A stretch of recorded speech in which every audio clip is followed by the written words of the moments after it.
매일 성경과 함께하는 오늘의 큐티 시간입니다. 7월 8일 오늘의 말씀은 시편 8편 1절에서 9절입니다.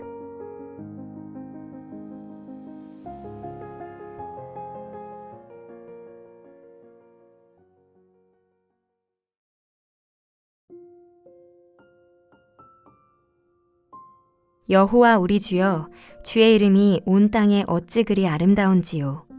주의 영광이 하늘을 덮었나이다.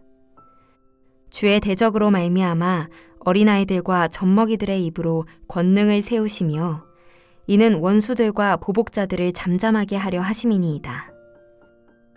주의 손가락으로 만드신 주의 하늘과 주께서 베풀어 두신 달과 별들을 내가 보오니 사람이 무엇이기에 주께서 그를 생각하시며 인자가 무엇이기에 주께서 그를 돌보시나이까. 그를 하나님보다 조금 못하게 하시고 영화와 존귀로 관을 씌우셨나이다. 주의 손으로 만드신 것을 다스리게 하시고 만물을 그의 발 아래 두셨으니 곧 모든 소와 양과 들짐승이며 공중의 새와 바다의 물고기와 바닷길에 다니는 것이니이다. 여호와 우리 주여, 주의 이름이 온 땅에 어찌 그리 아름다운지요.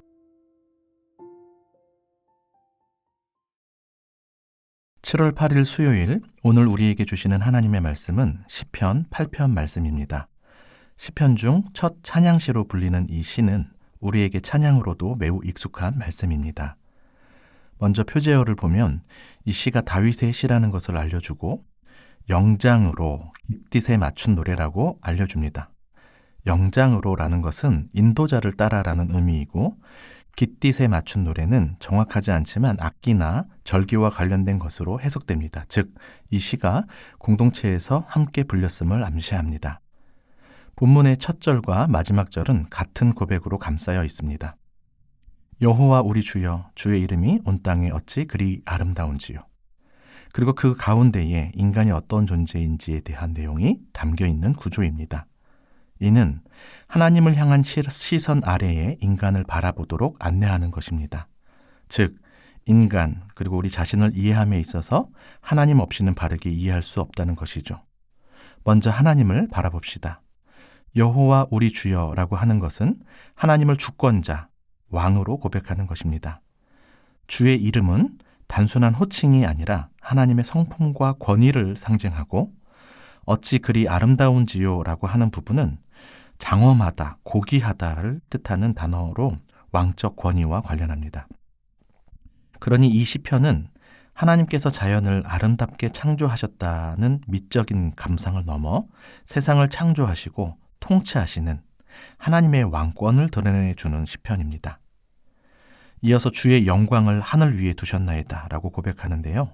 시선이 땅에서 하늘로 올라갑니다. 아니, 더 나아가 하늘 위까지 올라갑니다. 고대 세계관에서 하늘은 신적인 영역으로 인식되었고 그래서 하늘을 숭배하는 경우가 많았습니다.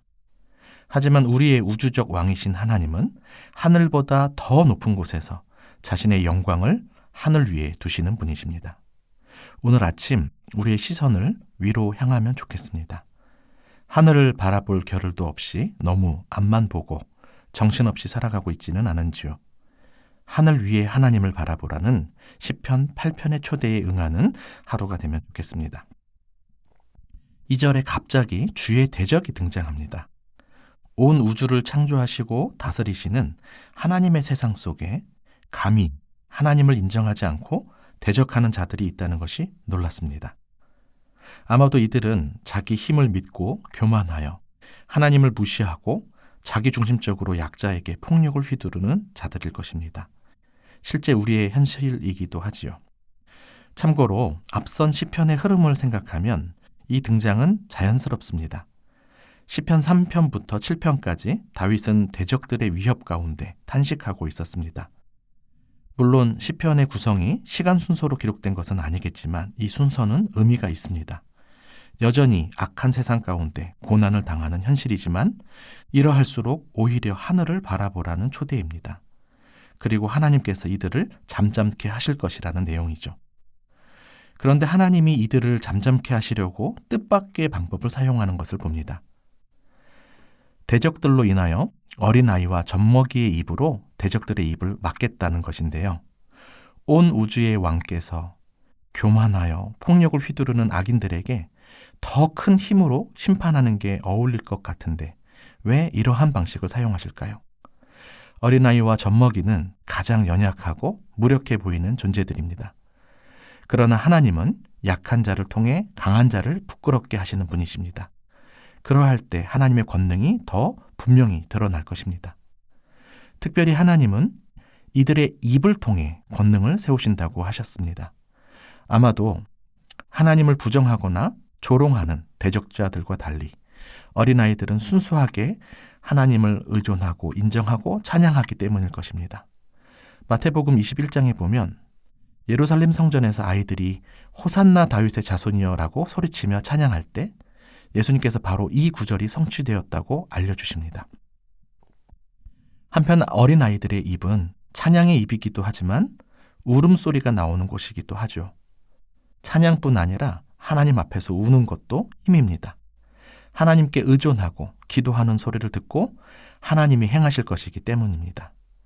그러니 세상 앞에 우리가 참 연약하게 느껴질지라도 오히려 그것이 하나님의 권능과 영광을 드러내는 방식임을 기억하며 찬송과 기도의 입술을 지키면 좋겠습니다.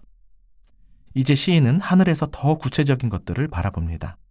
3절에 보니 하늘은 주의 손가락으로 만드신 것이고 달과 별들은 하나님께서 베풀어 두신 것, 직역하면 세우셔서 고정하신 것이라고 고백합니다. 다윗은 목동 시절에 양을 치면서 밤하늘을 자주 바라보았을 것입니다. 수많은 별들을 바라보며 그 광활함과 장엄함에 압도되었을 것입니다. 이러한 천체를 만드신 하나님은 얼마나 크신 분이십니까?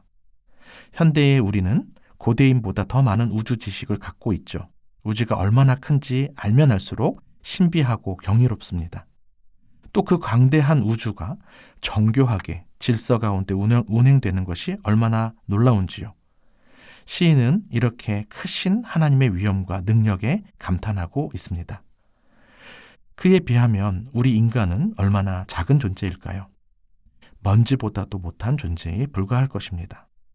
그런데 시인은 다시 한번 놀랍니다. 그 크신 하나님께서 우리 인간을 생각하시며 권고하신다는 사실을 알게 되었기 때문입니다. 여기서 생각하다라는 것은 기억하다라는 뜻이고 권고한다라는 것은 찾아오셔서 돌보신다라는 의미입니다. 갓난아이를 돌보는 이미지가 떠오릅니다. 크신 하나님께서 나같이 작은 자를 갓난아이 돌보듯 돌봐주신다는 것이 얼마나 감사한 일인지요. 그러니 우리는 작으면서도 큰 존재입니다. 더 나아가 시인은 하나님께서 우리 인간을 천사보다 조금 못하게 하시고 영화와 존귀로 관을 씌우셨다고 고백하는데요. 영화와 존귀로 관을 씌우셨다라는 것은 우리를 왕과 같이 존귀한 존재로 삼으셨다는 의미입니다. 6절에 보면 주의 손으로 만드신 것을 다스리게 하셨다라는 내용이 나타나는데요. 결론적으로 왕이신 하나님께서 우리를 왕으로 삼으셨다는 것입니다. 크신 하나님께서 우리를 사랑으로 돌봐주실 뿐 아니라 왕의 권위와 사명을 주셨다는 것입니다. 우리가 다스리는 대상은 만물입니다. 가깝게는 눈에 보이는 소와 양들이고 조금 더 멀리는 들짐승들, 공중의 새와 바다의 어족, 더 나아가 해로에 다니는 것들까지 우리가 다스려야 할 대상입니다. 특히 생명체들을 강조하는 듯 보입니다. 하나님께서 아름답고 위엄 있게 세상을 창조하시고 다스리는 것처럼 우리도 하나님의 뜻을 따라 생명을 위해 자연과 세상을 잘 돌봐야 한다는 것입니다. 다스림의 방식은 힘의 방식이 아닙니다. 하나님의 방식, 하나님의 뜻에 의한 방식, 약함의 방식, 섬김의 방식, 돌봄의 방식입니다. 마치 어린 아이와 젖먹이의 입을 통해 하나님 나라가 확장되는 것과 같습니다. 특히 하나님은 우리의 입을 통해 대적들을 잠잠하게 하실 겁니다. 찬양이 힘이고 기도가 힘이며 말씀의 방식, 십자가의 방식이 힘입니다. 그리고 이러한 참 인간의 사명이 히브리서 2장 7절에 보면 예수 그리스도를 통해서 완전히 성취된 것을 확인하게 됩니다. 그를 잠시 동안 천사보다 못하게 하시며 영광과 존귀로 관을 씌우시며 만물을 그 발 아래에 복종하게 하셨느니라. 그러니 우리는 그리스도 안에서 참 인간의 존귀함을 깨닫고 사명을 감당할 수 있습니다. 마지막 절에 다시 반복되는 이 찬양의 고백이 진짜 우리의 고백으로 드려지기를 원합니다. 여호와 우리 주여, 주의 이름이 온 땅에 어찌 그리 아름다운지요.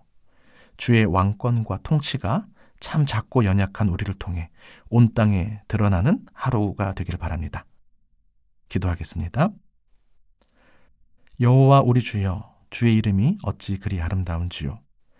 당신은 세상을 창조하신 창조주이시며 온 세상을 다스리는 우주의 왕이십니다. 당신의 통치가 참 장엄하고 아름답습니다. 그에 비하면 우리는 참 작은 존재입니다. 그럼에도 우리를 기억하시고 사명을 주심에 감사합니다. 우리의 시선이 하늘을 향할 수 있도록 하시고 예수 그리스도 안에서 세상을 돌보는 대리 통치의 사명을 잘 감당할 수 있게 하옵소서. 무엇보다 우리의 입술이 찬양과 기도, 말씀의 입술이 되어 하나님의 왕되심을 선포하는 입술이 되게 하옵소서. 우리의 진정한 왕이신 예수 그리스도의 이름으로 기도합니다. 아멘.